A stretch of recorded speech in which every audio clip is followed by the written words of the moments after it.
liguilla del descenso. Marco Antonio Fantasma Figueroa a la cabeza de los goleadores del fútbol chileno. Mónica Seles ganó en 4 sets la final del máster femenino a Martina Navratilova, completando un año espectacular. 1-1 están Petrox y Unión Deportiva Española de Temuco en el playoff de la D Mayor. Esta noche ganó el equipo penquista por 80 puntos contra 70.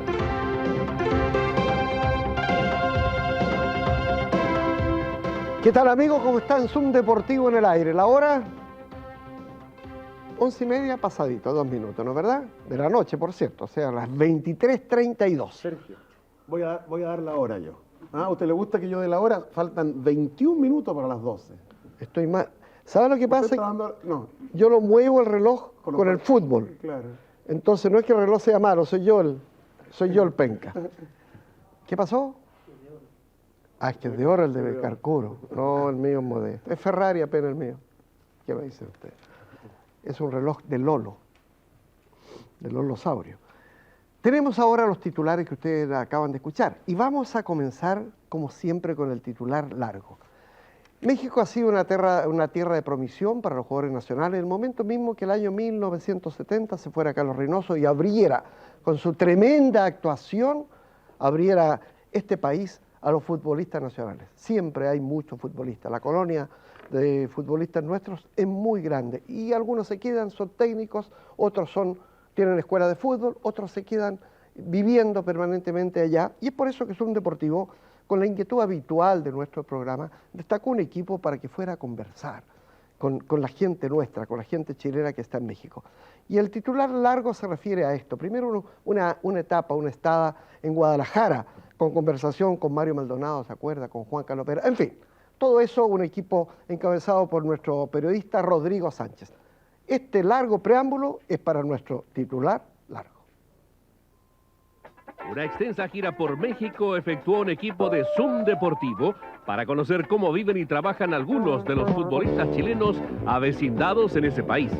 Esta noche conoceremos las historias de Mario Maldonado, hoy próspero entrenador, empresario y profesor de la Universidad de Guadalajara, y de Juan Carlos Vera, el mejor futbolista del torneo mexicano de la temporada 1990.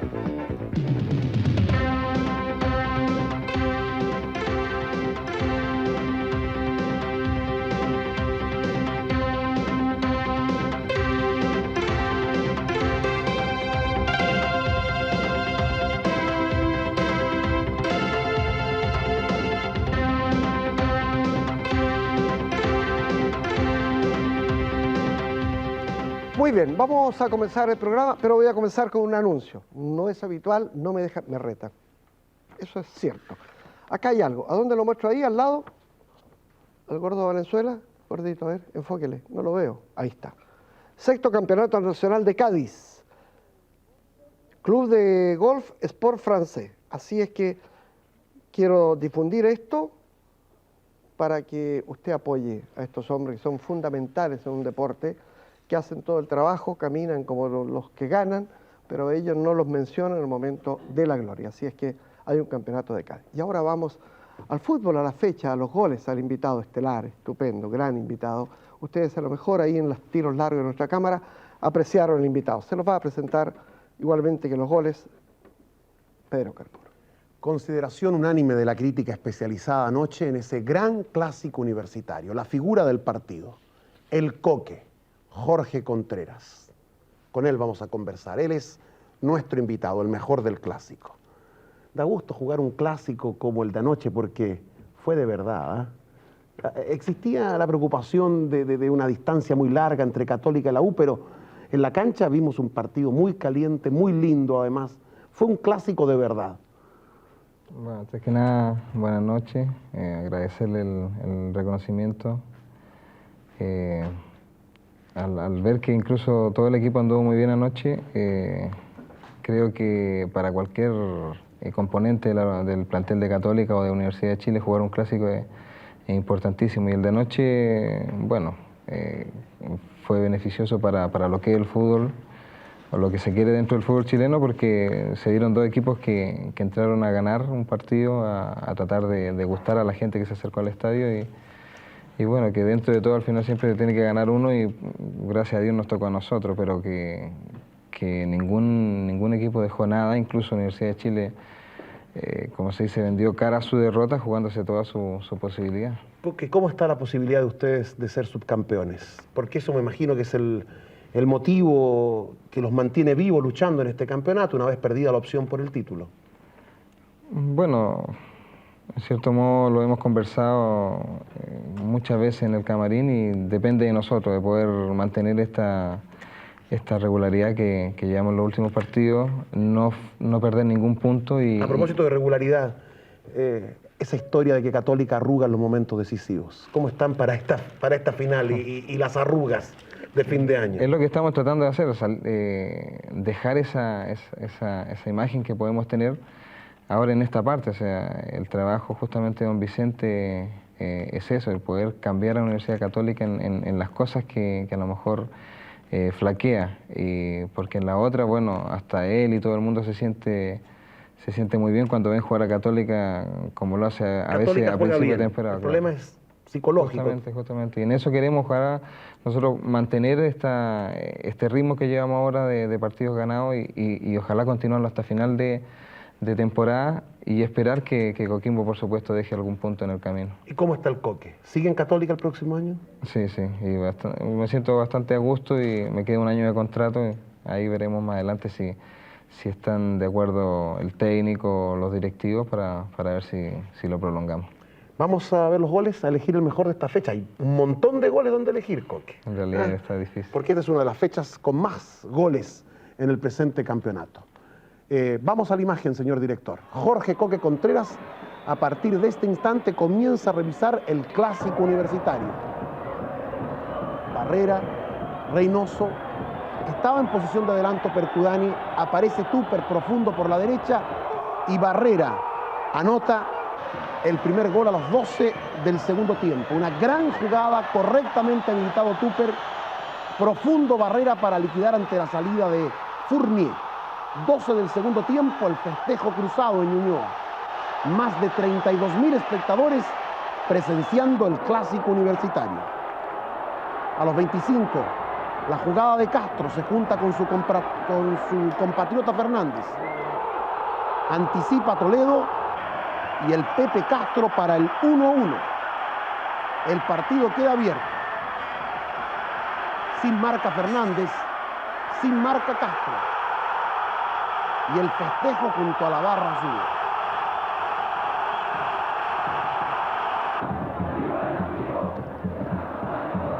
El gol de Contreras, de Jorge Coque Contreras, a los 34 minutos del segundo tiempo.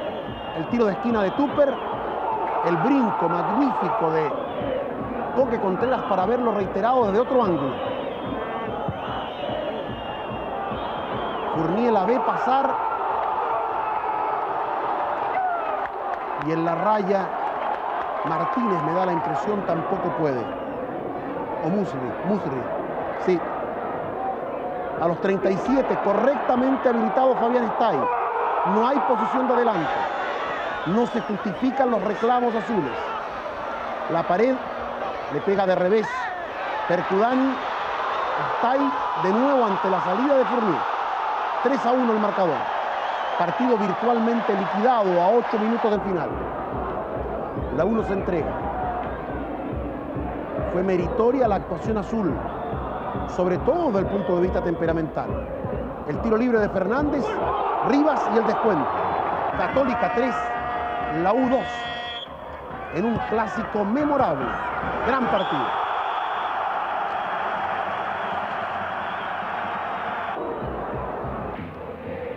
Las dificultades de Colo-Colo para ganarle a Fernández Vial anoche ante más de 16.000 espectadores en el Monumental. Es el equipo visitante que se pone en ventaja con gol de Álvaro Vergara a los 11 minutos. Floja marca de Javier Margas, el stopper, el hombre encargado de Vergara, y Morón absolutamente sorprendido. A los 29 minutos, Rubio y Bartichotto. 16 metros el giro de Bartichotto, batido Brunelli. Es el empate transitorio para los albos.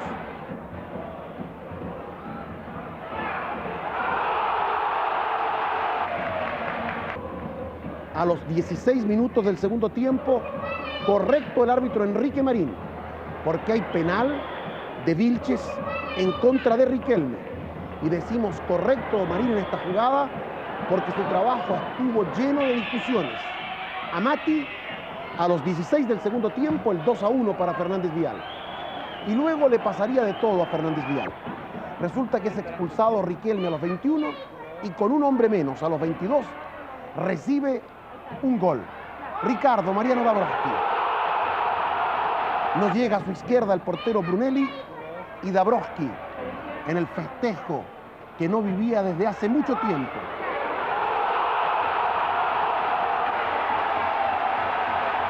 De ahí para arriba el panorama comienza a aclararse para Colo-Colo. A los 33 el Pato Yáñez. Marín sanciona tiro libre. Rubio le pega muy bien y es el 3-2. A lo Coque, dice Sergio. Y a los 39, de nuevo el Pato en posición de volante. Dabrowski por la derecha y al primer palo, golazo, 4-2. Le gana Colo-Colo a Fernández Vial. Colo-Colo sufrió a los 43 la expulsión de Bartichotto. Seguimos con las goleadas. Esta fue en Viña, a domicilio de Luca. ¡Qué cabezazo de Luca! A los 5 minutos, O'Higgins 1, Everton 0, Carlos Gustavo de Luca. Una jugada muy polémica. Como último hombre, Cortés derriba a Guillermo Carreño. Iván Guerrero interpreta la jugada, no expulsa a Cortés. De acuerdo al reglamento FIFA, estaría correcto y Carreño sanciona el 2-0 con tiro libre. Hay penal, mano, ejecuta de Luca para llegar a 19 goles y para poner el 3-0.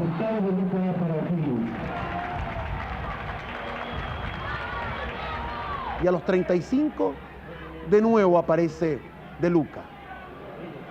Impecable pivoteo, acompaña a Baroni y es el 4-0.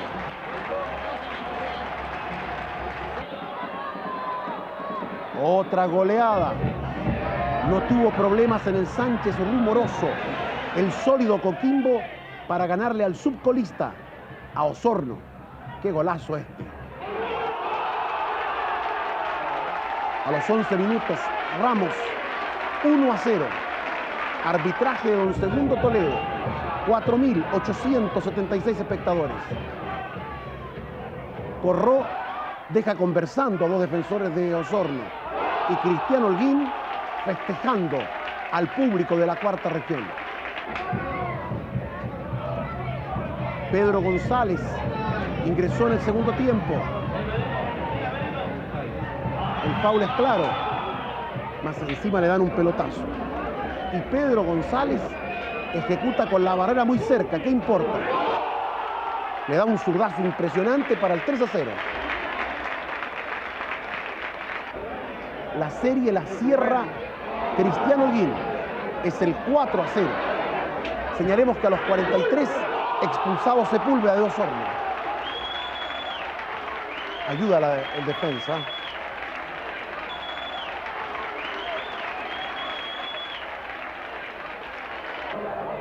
No hay mucha historia para este partido en la mañana de hoy en la Cisterna. Empate a 0 entre Palestino y Antofagasta. Palestino lleva 388 minutos con el arco invicto. Son dos equipos buenos para el 0. Salgado, pozo espléndido, en dos oportunidades Salgado. Y ahí se salva Cornés. El 0 de Palestino y Antofagasta.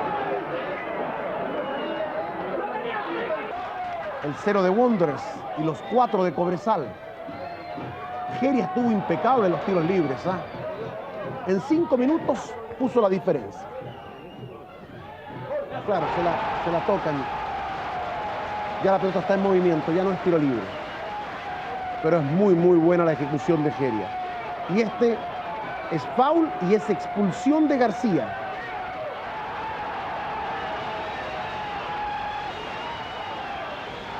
Reclamos porteños por la decisión de don Luis Navarrete, la interpretación de la regla de la FIFA, y aquí sí que es tiro libre clarito.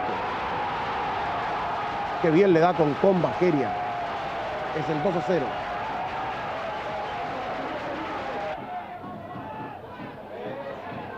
Y ahora aparece Ramos.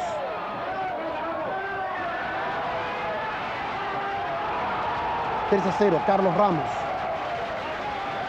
Cobresal comienza a alejarse de las posiciones más comprometidas.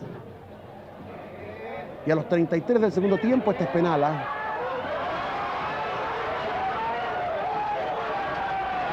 Entró a la cancha para hacer el penal. Ejecuta Carlos Ramos y es el 4-0 para Cobresal sobre Wanderers en El Salvador.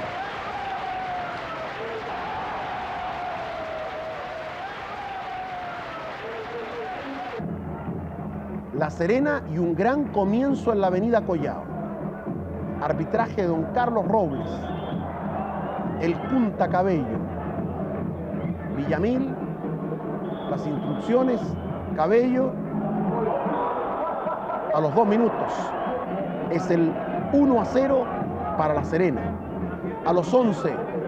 El penal.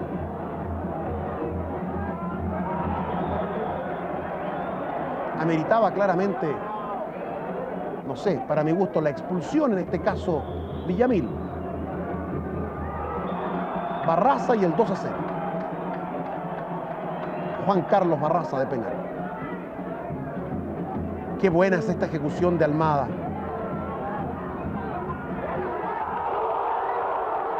Y Pérez es el que consolida el gol para el equipo de Concepción. A los 21, el marcador 2-1. Así termina el primer tiempo. Favorable a La Serena. El tiro libre para Concepción lo ejecuta Osvaldo Arica Hurtado. Buena aparición del chico Miranda. Es el empate para Concepción. Y después a todo Almada. Almada también está en la pugna para ser el campeón goleador del torneo. A los 11, mediante lanzamiento penal, bate a Mario Rodríguez. Con razón se enoja. Fue atinadamente a la derecha Rodríguez. Y aquí la agarra muy bien Almada. 4-2 Concepción sobre La Serena.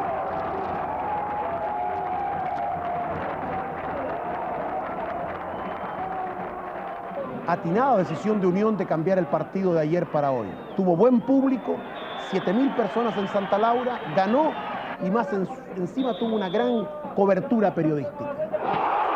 La serie de golazos hoy en Santa Laura la inicia Sandro Navarrete, al minuto de juego. La prolonga a los 38, primero el Tunga, por acá viene Marcelo Vega, una gran maniobra de Vega. Se la sirve a Montesinos, que le pega como con un fierro el ex-talquino. 2-0 a los 38. Unión Española ganándole a Cobreloa. Pero a los 39 llega el primer gol del fantasma. Marco Antonio Figueroa.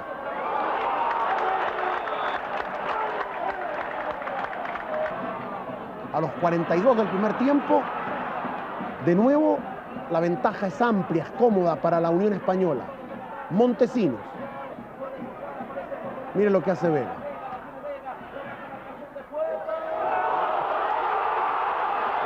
Y Montesinos en el 3-1, autor de 2 goles. ¿Podría estar adelantado Montesinos? Y Figueroa, al minuto del segundo tiempo, el 2-3. Y luego a los 20, el foul. Hubo foul en contra de Marcelo Vega primero, no lo se sancionó. El segundo se marcó. Y Bustos deja el marcador 4-2. Jorge Coque Contreras. A todos le preguntamos lo mismo. ¿Por qué no a usted? ¿Por qué le dicen Coque, pues? ¿Por No, Jorge? por Jorge debe ser de pequeño. Claro. Desde chiquitito, ¿no? Sí. No es del fútbol este apodo. No. Perfecto. Y cuéntenos, Coqui, entonces, ¿cuál es el mejor gol de hoy? Bueno, hay bastante y bueno en realidad. Dentro de todo, o sea, destacar el de Figueroa, de Cobreloa, el primero que hace. También destacar el gol de Montesino, el tercero de Unión, por lo que hace Marcelo Vega. O sea, incluso si la pelota entra en ese momento, habría sido un golazo. Pero me quedo con el que hizo Dabrowski, el último de Colo-Colo, porque mostró otra faceta de lo que él suele hacer y en reconocimiento a un jugador que para mí es muy importante dentro de un equipo de grandes figuras. Qué lindo, ¿ah? Ahí está Jorge Coqui Contreras entregándole a Dabrowski tras una gran jugada de Mendoza, del Pato, que liquida a Dabrowski sin ningún egoísmo. Muchas veces acá nos han dicho jugadores que vienen invitados, tengo que elegir obligadamente el gol de mi equipo porque si no, mañana en la práctica me matan. ¿Ah? ¿No le dijeron nada a usted eso anoche, Jorge? No. Absolutamente libre en su decisión. Y acá viene Bárbara, como todos los domingos. Buenas noches, Bárbara. Es la modelo de la escuela de Gabriel Muñoz, que es un fanático de la Católica, Gabriel Muñoz. Sí, lo vemos siempre ahí en el siempre, estadio. siempre va hasta San Carlos, a los entrenamientos, a todo. Y tenemos el premio Adidas para usted, Bueno, Jorge, con mucho afecto por todo lo que ha hecho, tanto en España como acá en Chile, por nuestro fútbol, y realmente es muy grato conversar con un señor del fútbol como usted. bueno, muchas gracias y nuevamente agradecerle la invitación y bueno, sobre todo por haber sido destacado dentro de un partido tan bonito como el de anoche en el Clásico. Muchas gracias, Jorge. A usted. Un gran invitado, Sergio, hoy. Un grato invitado. Los argentinos dicen un invitado bárbaro. Y ella, bárbara. Hagamos un alto y regresamos con más Zoom Deportivo. Casi se cae, Bárbara.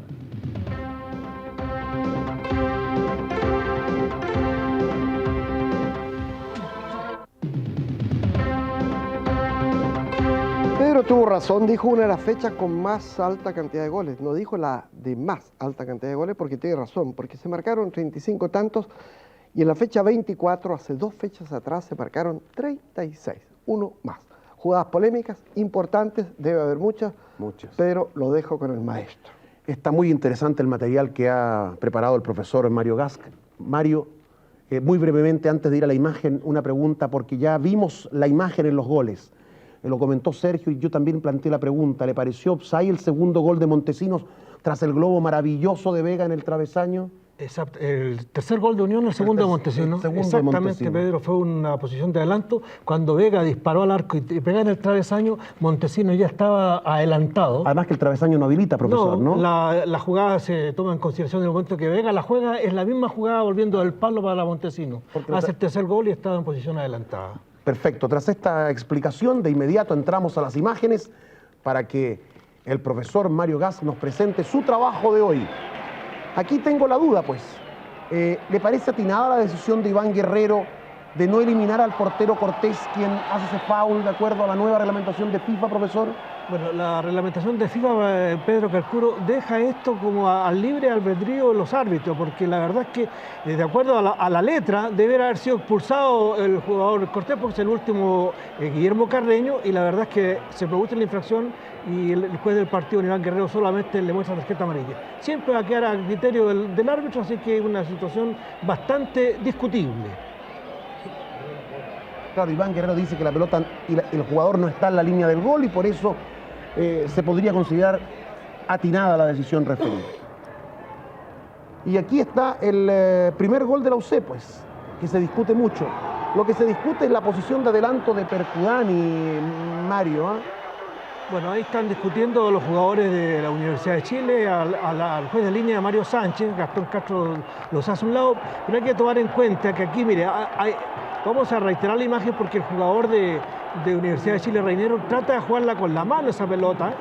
Ahí van a ver ustedes cuando salta. Y el juez de línea ve esa mano ahí, la corta, pero no es para Percudani, que está adelantado, sino que es para el jugador Tupper. O sea, una posición pasiva que en ningún caso vale que los jugadores de la Universidad de Chile se cobren por su cuenta. La verdad es que el pito es el que anula toda acción de juego. Me parece que Percudani no tenía ninguna participación. Y aquí estamos en el penal de Vilches a Riquelme. ¿Merece alguna objeción? La verdad es que Eduardo Vilches decía absolutamente que él había ido a la pelota, que jamás le hizo infracción al jugador de Fernández Vial, y que vamos a mostrar la imagen para que ustedes vean, se desliza y ahí le hace la zancadilla. No estaba ni siquiera con la pelota al jugador Luis Riquelme y se produce la infracción de, van a ver ustedes ahí, lo engancha y después incluso le levanta la pierna para hacerlo tropezar. Ahí va el enganche hacia arriba y cae Luis Riquelme y se produce el penal bien cobrado por Enrique Marín. David Gómez dice que hubo falta de Dabrowski en este gol. ¿Qué le parece, profesor? A Dabrowski le hacen muchas infracciones en el área, pero él también comete algunas. Yo creo que aquí en esta hubo infracción de Dabrowski antes de cabecear. La imagen en cámara lenta van a ver ustedes cómo empuja el jugador Dabrowski. Vamos a reiterar la imagen para que vean ustedes en los momentos que empuja. Viene la pelota en el aire, ahí el primer empujón, ahí va el otro y ahí nuevamente lo empuja a David Gómez.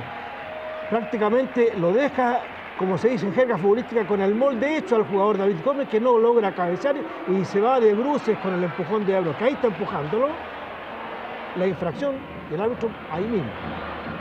Dabrowski reclama penales. Ese es uno.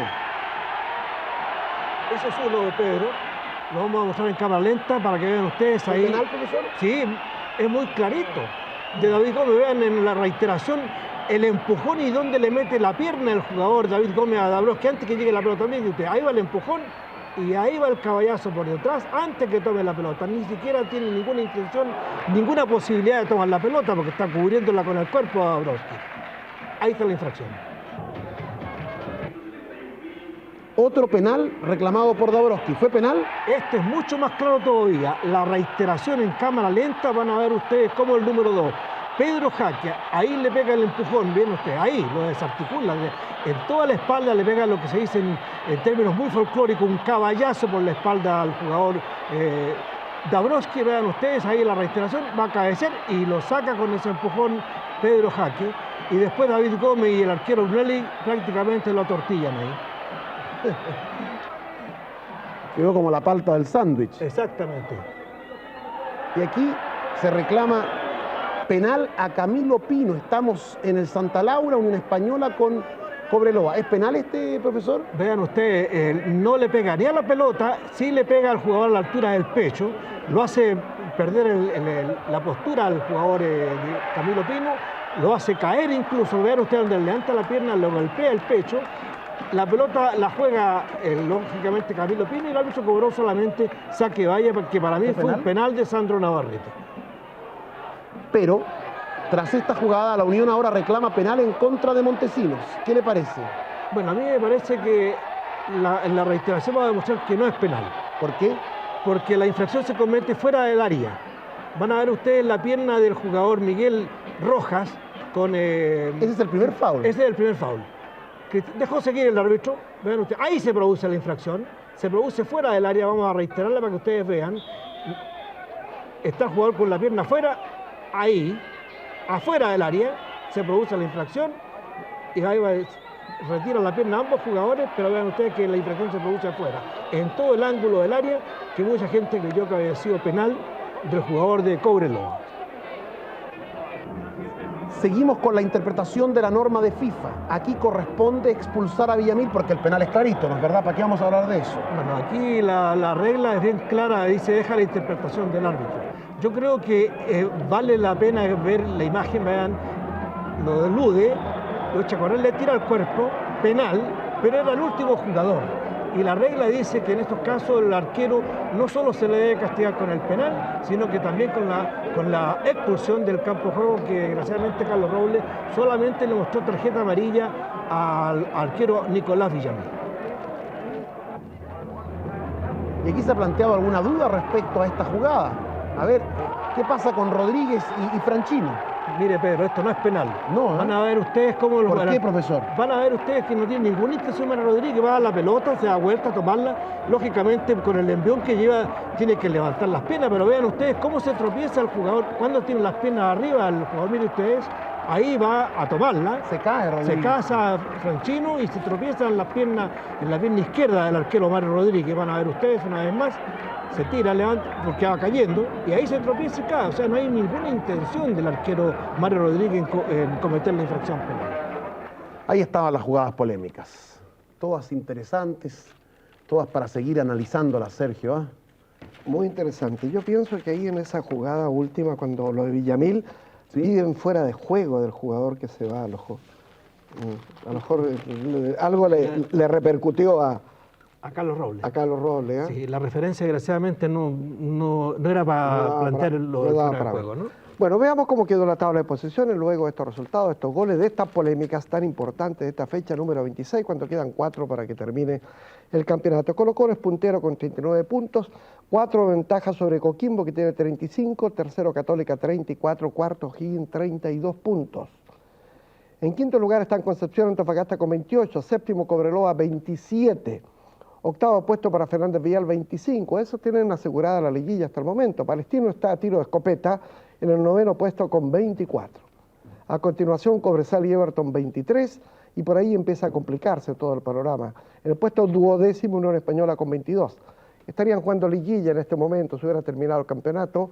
En el puesto 13 Universidad de Chile La Serena con 21, y habrían descendido hoy directamente Osorno, que tiene 18, y Wander, que tiene 16 puntos. Rápidamente vamos a dar la fecha. Antofagasta, Universidad Católica, La Serena con la U. ¡Qué partido! O'Higgins, Concepción, Cobreloa, Everton, Wander con Unión Española, Fernández Vial con Cobresal, Osorno recibe a Colo-Colo y Palestino recibe a Coquimbo. Partidos muy importantes que han de jugarse el próximo jueves. Se hizo mención del clásico, se dijo todo lo bueno que había sido, se mostraron los goles, trajimos a un protagonista que fue una de las grandes figuras, Coqui Contreras, pero Zoom Deportivo también estuvo ahí para catear el cateo de la laucha, a ver, al margen un poco del fútbol, lo que fue el clásico universitario. El ojo femenino, el ojo periodístico de Nancy Farías.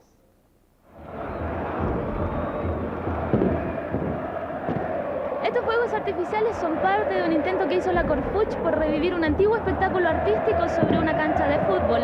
Lo que los jóvenes conocemos como un clásico, un partido entre la Universidad de Chile y la Universidad Católica, es mucho menos de lo que los más antiguos recuerdan como un auténtico clásico universitario. Y ante este intento del sábado en el Nacional, las opiniones están divididas. Algunos dicen que los clásicos murieron definitivamente, otros postulan que en las graderías hay energía suficiente y que bien canalizada podría ser revivir esa fiesta deportiva.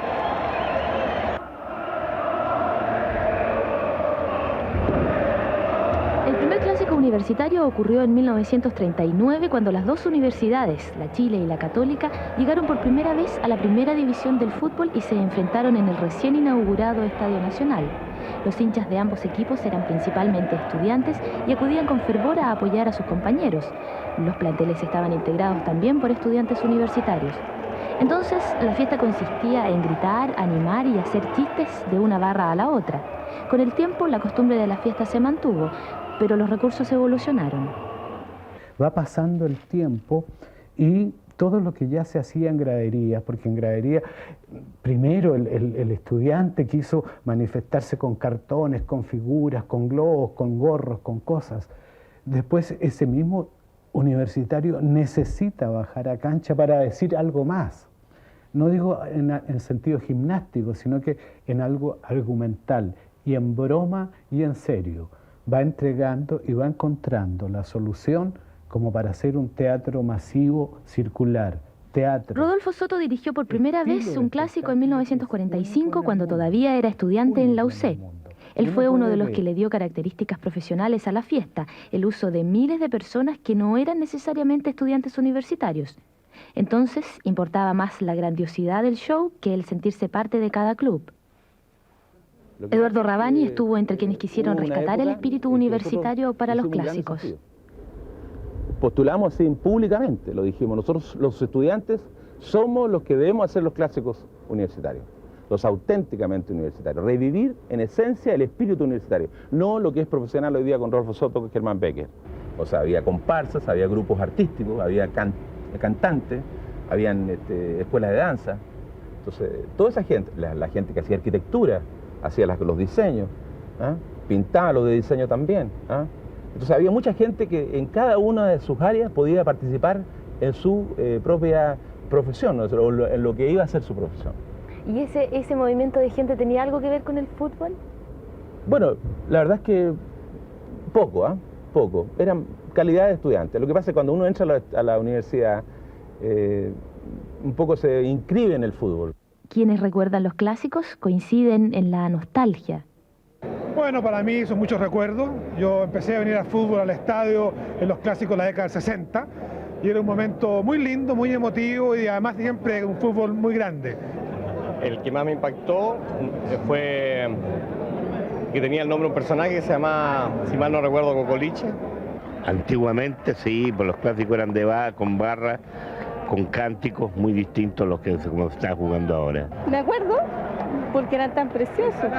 Clásico universitario, para mí, partido que juega entre Universidad Católica y Universidad de Chile que... ¿Qué sabes tú de los clásicos universitarios? Bueno, que no se mide que si un equipo anda más mal, no importa eso, porque son los dos buenos y ahí se ve el empeño de los jugadores y se juega más por la camiseta. Cuando la U ganó 1-0 con gol de Sandrino Castec, hicieron una presentación del Caleuche. Ese fue el último clásico universitario y el único que asistió. Para la gente joven es bueno recordarse que significaba una fiesta que organizaban inicialmente los propios estudiantes de la Universidad Católica y la Universidad de Chile, que se hacía antes del partido, y que en el fondo era una verdadera obra de teatro que se montaba incluso haciendo alegorías o contando anécdotas, por ejemplo, de la política contingente o de hechos que en el país han estado ocurriendo. ¿Por qué crees tú que murieron los clásicos universitarios? Yo creo que nadie podía vivir toda la vida haciendo Quijote. Teníamos que vivir. Empezamos a tener familia, hijos. Yo creo que se fue perdiendo el carácter universitario de los clubes. Antes, tanto la Católica como la Chile estaban muy vinculadas a la vida universitaria. En el caso de la Universidad de Chile, lamentablemente el club deportivo se fue alejando de la universidad y por lo tanto la identificación de los estudiantes con el club deportivo se fue distanciando. Pero volvamos al Estadio Nacional el sábado. En escena estuvieron dos equipos de fútbol femenino, la actuación del ballet folclórico Antumapu de la Facultad de Agronomía de la Universidad de Chile y los fuegos artificiales. El espectáculo fue observado con respeto, pero sin fervor. Y sin embargo, se postula que los clásicos universitarios podrían revivir. Pero hay quienes han observado el fútbol hace muchos años y con su modesta opinión ven la cosa algo difícil. Primero tendrían que arreglar muy bien los equipos. El público volverá, pero los equipos no creo. ¿Y las competencias de barra? No, tampoco. Era mucho mejor la de antes. Nadie se va a olvidar de Cocoliche. El Cocoliche sale en todos los recuerdos ahí. La nota de Nancy Faría a la nostalgia de los clásicos universitarios. Tenemos más un deportivo, pero luego de este alto muy importante.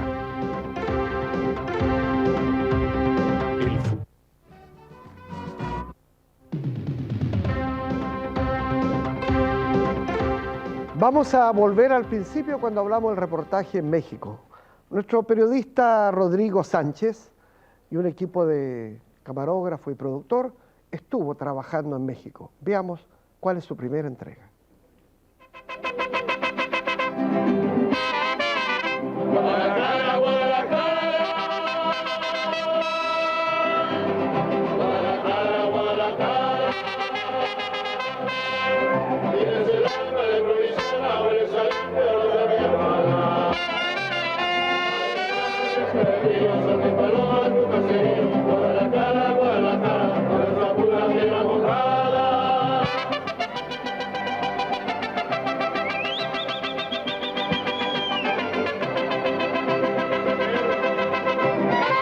Según los propios mexicanos, Guadalajara, capital del estado de Jalisco, es la ciudad más bella de este país. Su arquitectura, su clima templado casi todo el año y su aún moderada extensión la convierten en uno de los lugares más acogedores de este país. Y es en esta ciudad donde encontramos a uno de los primeros futbolistas chilenos que llegaron a México, Mario Maldonado, jugador de Universidad Católica, Unión Española y la selección chilena, que llegó a este país hace 16 años y fue, durante 5 años, capitán del equipo más popular de México, el Guadalajara, el Chivas. ¿Y qué hace hoy Mario Maldonado cuando ya está retirado del fútbol activo? Bueno, he sido entrenador de este mismo equipo 3 años. Entrené Irapuato, otro equipo de aquí cerca, Soy licenciado en turismo, trabajo en turismo y estamos ahora en el cuerpo técnico de Jorge Castelli, trabajando en estos momentos. Además, también como profesor en la universidad. Sí, tenemos clases en la mañana, aquí a las 7, 8 de la mañana ya estamos haciendo clases. Tenemos una agencia de viajes aquí mismo en la universidad. Entrenamos en la parte del día y con eso ya es suficiente. ¿Es más difícil ser entrenador aquí en México que en otros países? Mira, no he tenido la oportunidad de estar en otros países entrenando, pero creo que el hecho de ser extranjero, a cualquier extranjero en cualquier país, sí le cuesta un poquito más que el nacional. Algún día podré llegar yo a entrenar Iquique y ya veré qué se siente. Pero Guadalajara es también sede de otro de los grandes clubes del fútbol mexicano, Atlas. Y el fútbol chileno también tiene su representante, Juan Carlos Vera, elegido el mejor jugador de la temporada 1990, y aquí en Zoom Deportivo iba a tener la oportunidad de ver en acción ante el cuadro más poderoso de México, el América. Me estoy muy a gusto acá porque la ciudad es preciosa y la gente me estima mucho y tengo mucha amistad allá. ¿Qué es lo que más te gusta del fútbol mexicano y ahora del Atlas? Bueno, yo pienso que lo que más me gusta del fútbol mexicano es que la competencia es muy leal. Nunca se sabe quién va a ser el campeón. Pienso que los 20 equipos que entran al campeonato se tratan de acomodar con las mejores piezas y buscan por todas partes del mundo los mejores jugadores para traerlos a su equipo. Dicen que la hinchada del Atlas es la más fiel a su equipo, ¿es verdad eso? Sí, es la más fiel. Podemos ir perdiendo y siempre ellos están gritando, están tratando de apoyar. Sí, también es exigente. En el caso mío, están esperando casi que ya sean campeones. ¿Te dolió mucho el hecho de no ser convocado a la selección?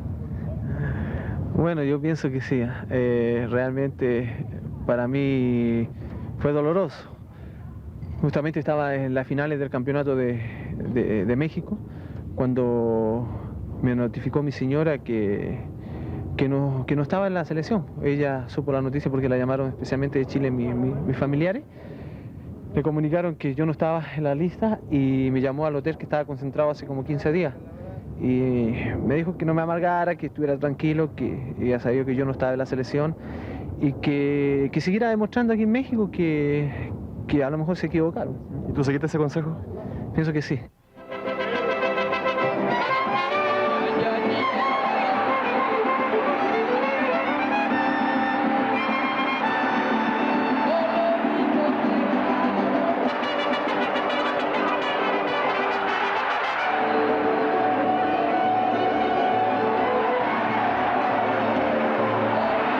Durante el descanso, los clubes locales preparan un verdadero espectáculo para atraer a un público esquivo que llega a los estadios a aplaudir y a abuchear, lejano a cualquier exceso en las tribunas. El segundo tiempo comenzó y nuevamente las oportunidades estuvieron más cerca del arco de América. Sin embargo, todo se mantuvo 0-0 hasta el minuto 22, en que se definió el encuentro.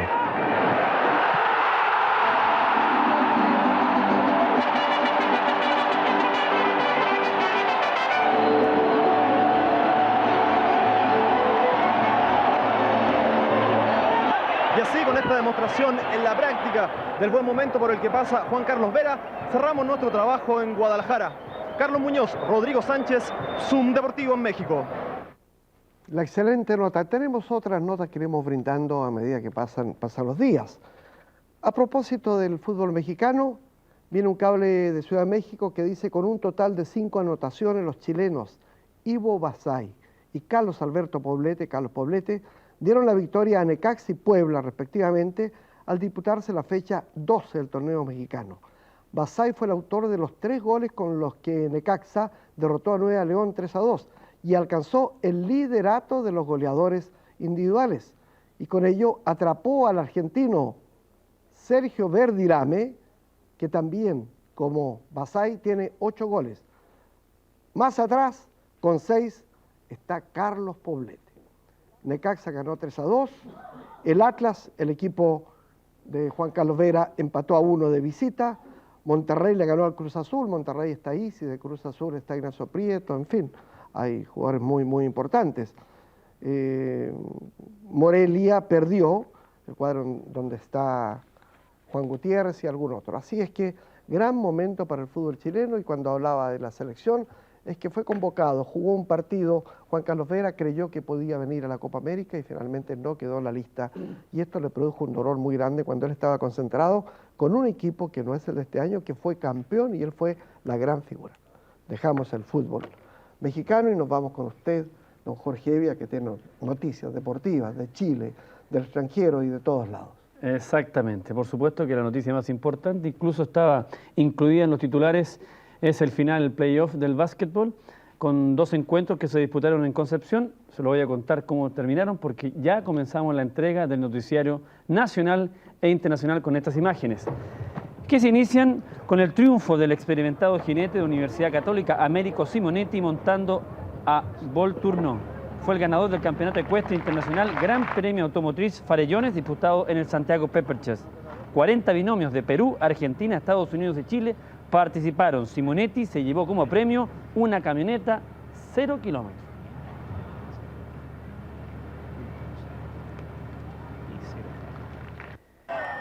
Y por la noche, esta corrida donde el fondista ecuatoriano Roberto Punira se adjudicó la corrida sobre calles en el sector oriente de la capital, en Las Condes, un recorrido de 13.500 metros, la victoria para este joven ecuatoriano, 1.700 participantes. En la segunda posición arribó el chileno Jaime Ojeda.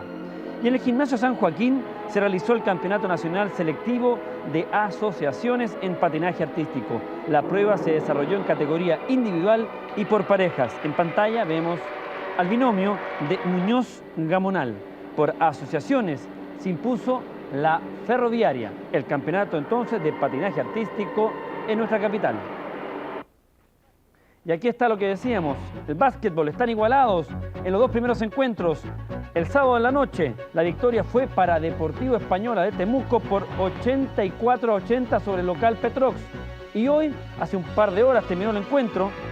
Hoy, en realidad ayer, domingo, la victoria correspondió al local Petrox 80-70. La próxima semana, el próximo fin de semana, se van a jugar 2 encuentros más en la 9ª región y a lo mejor ese señor va a estar más tranquilo porque Petrox puede tener mejor suerte. Como local dio un partido de ventaja, están igualados 1-1 en la final, en el playoff de la DIMAYOR 1991. Y el tenis de menores, hoy transmitió Televisión Nacional de Chile en directo la final, donde se enfrentaban al fondo de la pantalla Gabriel Silverstein, de espaldas a la misma, el pequeño Marcelo Chino Ríos. La victoria correspondió a Gabriel Silverstein por 6-4 y 6-2. De esta manera, Silverstein, al igual que los vencedores de otras categorías, ganan el derecho de representar a nuestro país en el circuito COSAT. Aproximadamente 1 hora de juego para la victoria de Gabriel Silverstein sobre el joven Marcelo Chino Ríos. Y la esgrima también tuvo su campeonato. Se disputó el tradicional torneo internacional Enrique Accorsi. En categoría espada, damas, la victoria fue para Cecilia González. En la final, florete varones, el triunfo lo obtuvo Pablo Cornejo, que aventajó a Rodrigo Jiménez. Finalmente, en sable, el campeón Javier Lemus de la U. Y la gimnasia para mini también tuvo su momento en este fin de semana. Todo esto ocurrió en el gimnasio municipal de Macul. En la categoría individual, la victoria correspondió a la pequeña Verónica Gutiérrez de la Universidad Católica de Talca. Por equipos, también la victoria correspondió a este grupo. Y este grupo de jugadores de voleibol, ¿sabe de dónde son? De Televisión Nacional de Chile, porque con singular éxito finalizó los Juegos Olímpicos de nuestra estación televisiva. Todos participamos en alguna u otra medida. Los resultados: Baby Fútbol Senior, ganador producción. En el voleibol femenino, ganador prensa programación. En la rayuela, ganó administración. Y en general, el triunfo y las felicitaciones para el grupo de administración. Y en el tenis, la yugoslava Mónica Seles derrotó hoy 6-4, 3-6, 7-5 y 6-0 a la estadounidense Martina Navratilova y se adjudicó el máster femenino de tenis. Además, la Seles se lleva $250.000 de premio. Y al Fórum de Los Ángeles regresó el legendario y el gran Earvin Magic Johnson. Tras algunos días de descanso en Hawái junto a su señora, el ex gran basquetbolista Magic Johnson regresó para estar junto a sus compañeros.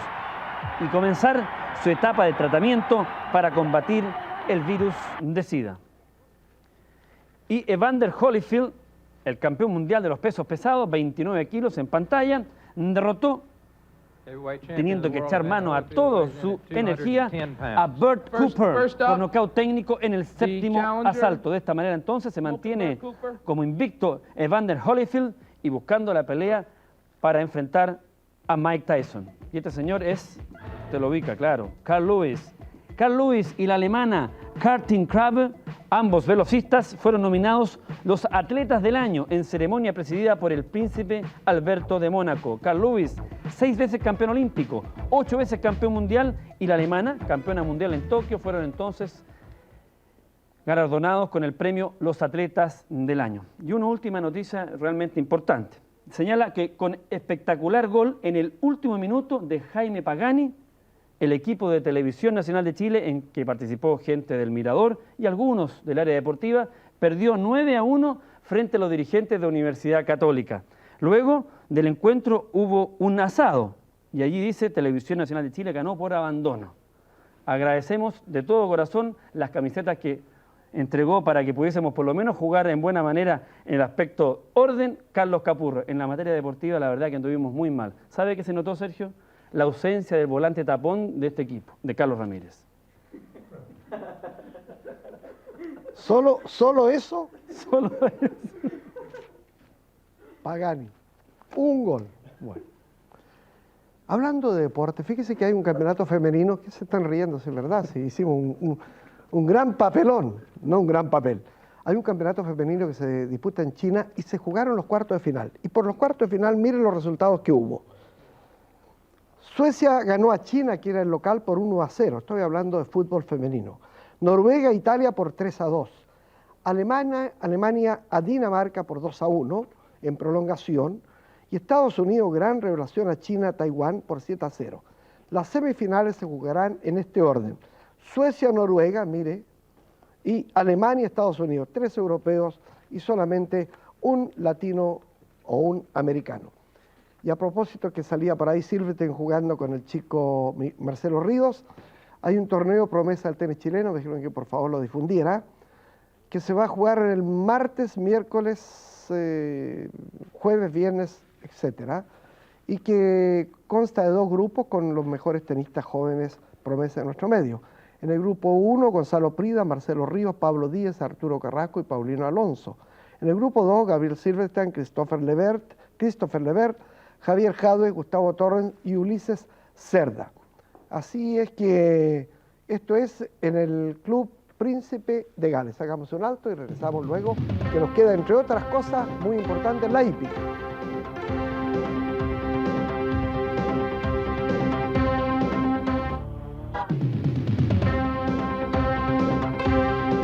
Me hacen llegar a algo que no es deportivo, pero creo un deber leerlo y me parece muy reconfortante al mismo tiempo. Esta tarde, aproximadamente a las 19 horas, sufrió un accidente Sergio Nuño y su equipo que volaba sobre Cerrillos preparando una grabación.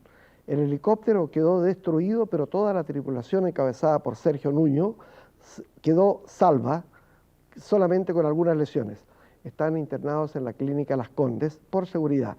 El propio Sergio conversó con Televisión Nacional, nuestro departamento de prensa, para tranquilizar a los parientes de la gente involucrada en el accidente. Nosotros le deseamos un pronto restablecimiento a un hombre que ha marcado un hito en la televisión nacional. Una muy mala suerte con muy buena suerte. Así es que estamos contentos que nada haya pasado. Ahora sí, vamos a la hípica con Manuel Somarriba. Y un amigo mío se las mandó. ¿No está la hípica? ¿Sí está la hípica? Sí, claro que está la hípica, pero tenemos la Supercopa. Tenemos unas imágenes de la Supercopa ganada recientemente por Cruzeiro sobre River Plate. Y aquí está, con la lectura de Poncho Pérez, la Supercopa, la final. Una verdadera fiesta se vivió el miércoles por la noche en Belo Horizonte, cuando 110.000 personas llegaron a ver la final de la Supercopa entre Cruzeiro, el local, y River Plate de Buenos Aires. Los argentinos llegaban con la ventaja de haber ganado el primer encuentro por 2-0. Comiso, el arquero bonaerense, pronto se constituyó en la gran figura de los argentinos. A los 33 minutos se abre el marcador. Ademir conecta el centro en el primer palo y con suave toque introduce el balón en la portería de River. Veamos la repetición. Fue un sutil cabezazo del rubio Ademir.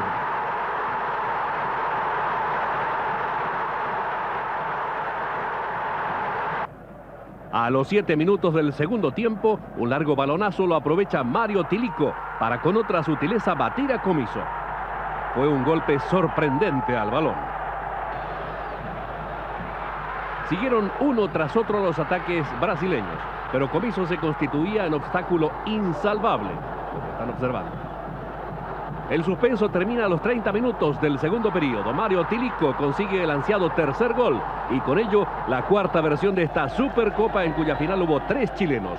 Los árbitros Hernán Silva, Enrique Marín y Gastón Castro de correcto desempeño. Y al final, las escenas de siempre. Cruzeiro, campeón de la Supercopa 91.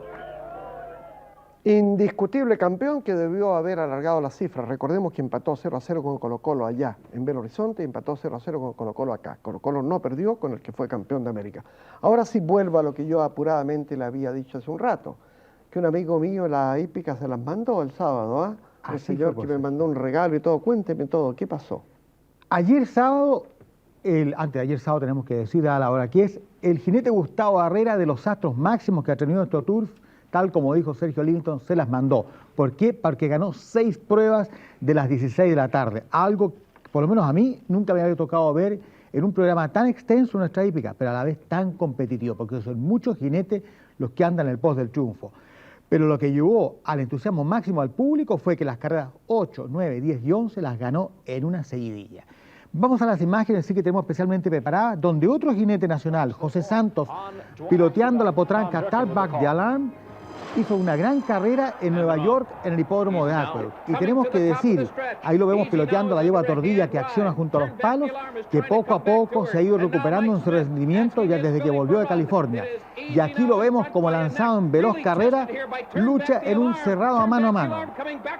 Esto es una importante competencia reservada para potrancas donde participaron 7. En la yegua Tordilla junto a las barandas acciona Santos, que fue estrechamente derrotado. Pero estamos viendo semana a semana el mismo Zoom Deportivo en estas imágenes que nos facilita TV Cable, que José Santos cada día rinde más.